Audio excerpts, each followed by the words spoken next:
这台车正常行驶会感觉突然间像刹了一下车一样，然后车主呢用一个大弹簧拉着这个刹车，其实车子呢也试不出来什么问题。现在空载运转呢也是正常的，到底这个轮子里边到底是有什么问题呢？我们现在打开检查一下。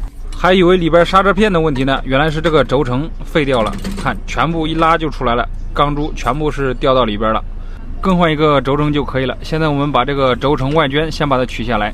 你们都是怎么把这个轴承外圈取下来的？我都是用这个拉半轴的工具反过来用，就可以把这个轻松的把这个轴承外圈给它取下来。这个轴承外圈取下来之后，这个内圈也要把它取下来。先取下这个卡簧，然后再把这个内圈从这个半轴上给它砸下来。好，现在就可以安装新的轴承了。新的轴承我们先把它装到这个半轴上，用这个工具套上这个内圈，把它砸到位。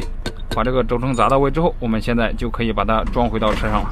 这里问大家一个问题，新的轴承你们是把这个油封给它撬下来加点油，还是直接装上去呢？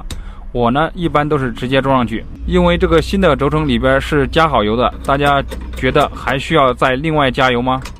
好，这个半轴已经装好，这个刹车片呢，车主也是要求更换一个新的。这个刹车摇臂这里我们把它加点油润滑一下，可以有效的让这个刹车效果会更好一点。这个轮子装好以后，这个车的问题也就已经解决了。这里更换过轴承刹车片之后，这个车子又出现了另外一个奇怪的声音，就是这个擦擦擦擦的声音。大家知道这是怎么回事吗？